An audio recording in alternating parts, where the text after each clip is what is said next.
Животные в жизни Давида были всегда. Сейчас у студента биофака живут Шури, Амур. Последний год назад появилась малышка. И именно она вдохновила молодого ученого. Ее подобрали на улице, и было подозрение, что кошка в интересном положении. Моя девушка упомянула так, просто в шутку сказала: эх, а вот если бы были тесты на беременность для кошек. И я такой посмеялся, ха-ха-ха-ха, а потом такой схватился за голову: блин, а это идея. 3 месяца студент кафедры биоинженерии и биоинформатики провел в лаборатории. Сотни анализов и формул, и все для того, чтобы создать бюджетный тест на беременность для животных. И придумал, как это сделать. С проектом он выступил на грантовом конкурсе и выиграл 500 тысяч рублей. На эти деньги он создаст пробную партию. В использовании по внешнему виду тест будет похож на обычный. Буквально самая такая минимальная, такая маленькая полосочка бумажная, которую не нужно будет подсовывать животному. Оно в лоток спокойно, ну или на пеленку сходило.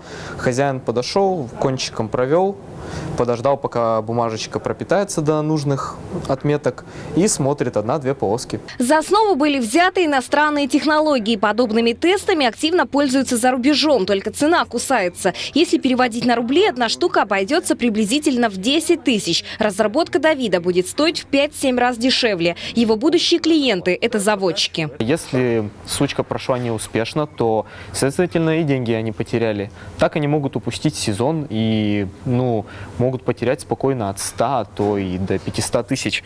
И для них буквально там расщедриться на 2-3 теста по 1000-2000 рублей – это, думаю, достойная замена того, чтобы потерять целый заработок. Возможно, и сам Давид начнет зарабатывать на своем проекте. На выпуск пробной партии ему дали 2 года. К слову, на кошках и собаках молодой человек останавливаться не планирует. Есть идея создания аналогичных тестов на беременность для коз и коров. Анастасия Нахрачева, Евгений Проскуряков, Тюменское время.